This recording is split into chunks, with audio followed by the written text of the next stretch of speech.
Well, the marvellous thing did happen on the 19th of September 1893.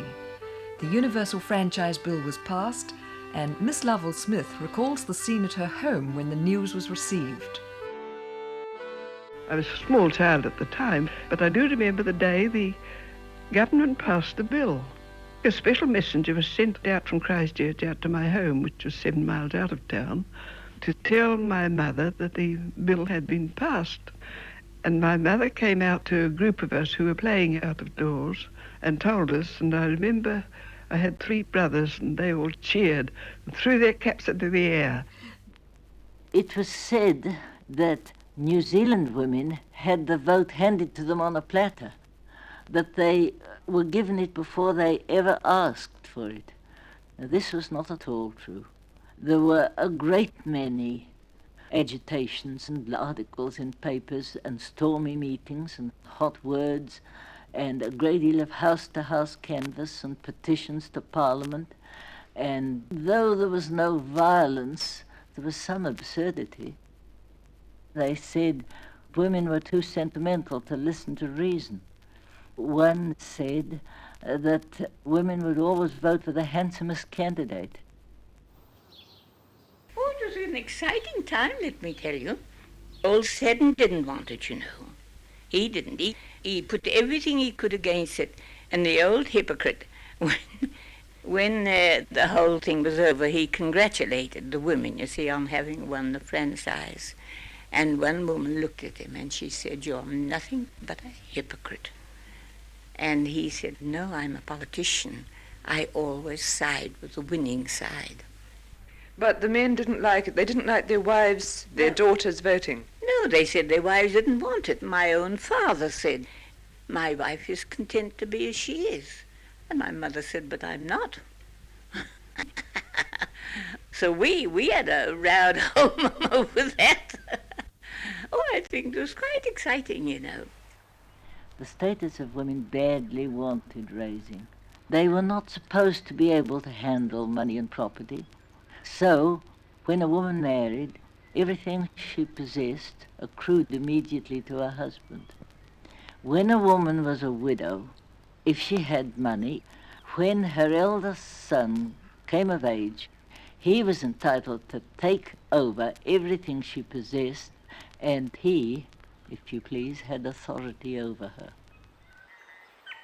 My mother had been canvassing with a petition round about the district, and one of my brothers, aged about 12 or 14, used to drive her round in a buggy and a horse.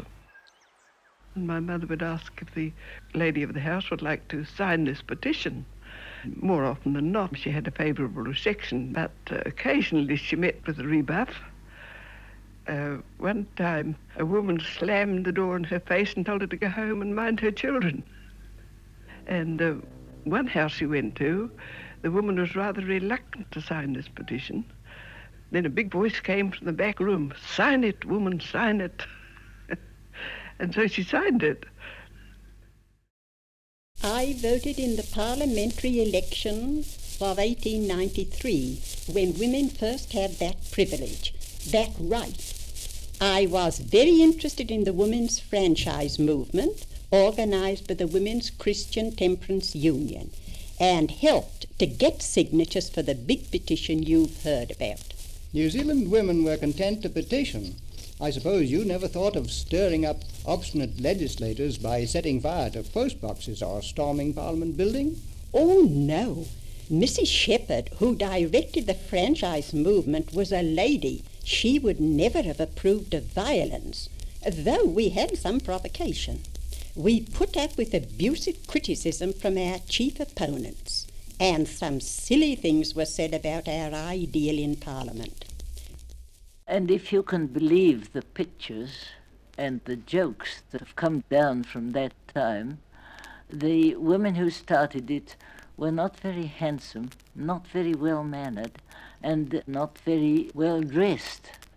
There were many hot words passed and bold retorts. I saw a procession of women marching through Wellington with banners flying, and on one banner were the words, "Down with men." I think that was about the summit of the excesses to which New Zealand women went in their fight for the franchise. You know, in those Victorian days, they always had to have a male escort when they went out. But you didn't hesitate, Mrs. Perriman, to go to the polling booth. Well, it was a bit unpleasant going among a lot of strange men. But once the women had succeeded in getting the vote, all candidates were anxious to have their support. One candidate made a special appeal to the women. His baby son was paraded in a perambulator with a large placard, "Vote for Daddy." This is a new thing in the history of politics, this one sex combining against the other. Men, though they were very willing to take the best half of the world, always felt if you lighten the curse of Adam, you lighten the curse of Eve. And now men were considerably surprised that Eve had taken a share in the lightening of her own curse, and she didn't care a dump what Adam thought about it. We have gone a long way. We are much more useful to the community than our grandmothers were.